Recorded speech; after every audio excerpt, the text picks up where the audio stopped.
તો હવે વાત કરીશું ગુજરાતના ટોપ 9 સમાચારોની। કોંગ્રેસ પ્રદેશ અધ્યક્ષ શક્તિસિંહ ગોહિલે રાજ્ય સરકાર પર ગંભીર આરોપો લગાવ્યા। તેમણે કહ્યું કે રાજ્યની 2 જીઆઈડીસી દહેજ અને સાયખામાં અબજો રૂપિયાનો ભ્રષ્ટાચાર થયો છે। જમીન સેચ્યુરેટેડ ઝોનમાં અનસેચ્યુરેટેડ ઝોન કરી અબજો રૂપિયાનું કૌભાંડ આચર્યું છે।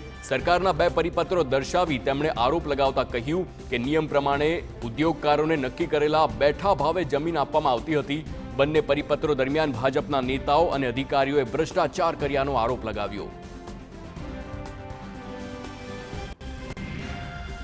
બનાસકાંઠાથી કોંગ્રેસના સાંસદ ગેનીબેન ઠાકોરે ભાજપ પર ગંભીર આરોપ લગાવ્યો છે। તેમણે દાવો કર્યો કે મતદાન સમયે ભાજપે 50,000 મત ખોટા કરાવ્યા હતા। જો કે ઠાકોર સમાજ કે કોંગ્રેસ ખોટું મતદાન ન અટકાવી શક્યા। ભાજપે એજન્ટોને રૂપિયા આપ્યા હોવાનો પણ આક્ષેપ કરવામાં આવ્યા છે। રાજકોટ અગ્નિકાંડ કેસમાં એટીપીઓ રાજેશ મકવાણા અને જયદીપ ચૌધરીના રિમાન્ડ મંજૂર થયા છે। એટીપીઓ રાજેશ મકવાણા જયદીપ ચૌધરીના 5 દિવસના રિમાન્ડ મંજૂર થયા। એસઆઈટીએ બંને આરોપી અધિકારીઓને કોર્ટમાં રજૂ કર્યા હતા, જ્યાં કોર્ટ સમક્ષ એસઆઈટીએ 7 દિવસના રિમાન્ડની માંગ કરી હતી। જોકે કોર્ટે બંનેના 5 દિવસના રિમાન્ડ મંજૂર કર્યા છે।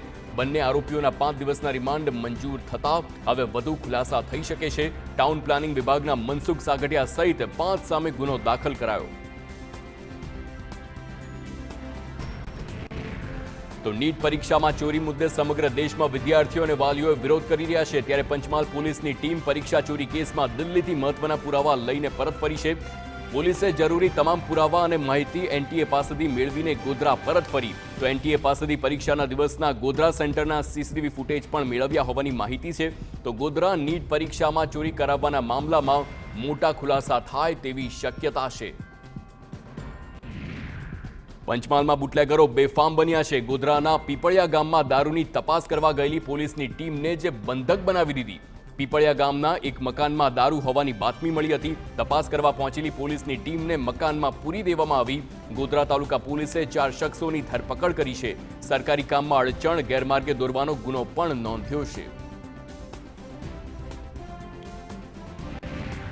રાજકોટ જિલ્લાના ઉપલેટા તાલુકામાં ખીરસરા ગામમાં સ્વામિનારાયણ સંપ્રદાયના 2 સ્વામી પર દુષ્કર્મનો આરોપ છે। રાજકોટની મહિલાએ ધર્મ સ્વરૂપ સ્વામી અને નારાયણ સ્વરૂપ સ્વામી તેમજ મયુર કાસોદરિયા સામે પણ ફરિયાદ નોંધાવી છે। ફરિયાદમાં 3 વર્ષથી દુષ્કર્મ કરતું હોવાનો ઉલ્લેખ કરવામાં આવ્યો। મહિલાને ગર્ભપાત માટેની દવા પીવડાવી હોવાનો પણ ફરિયાદમાં ઉલ્લેખ છે। તો વડતાલ સ્વામિનારાયણ મંદિરના મુખ્ય કોઠારીએ કહ્યું કે કેટલાક લોકો સંપ્રદાયને બદનામ કરવાનું ષડયંત્ર રચી રહ્યા છે। જ્યારે ફરિયાદ મળતી હોય છે ત્યારે દોષિત સંતો સામે કાર્યવાહી પણ કરવામાં આવતી જ હોય છે।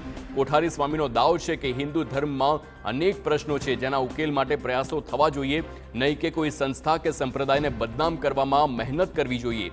તેઓએ સંપ્રદાય અને સાધુત્વને લાંછન લગાવતા કૃત્યની નિંદા કરવાની સાથે સંપ્રદાયને બદનામ કરવા તત્પર રહેલા લોકોને અટકી જવા સલાહ આપી છે।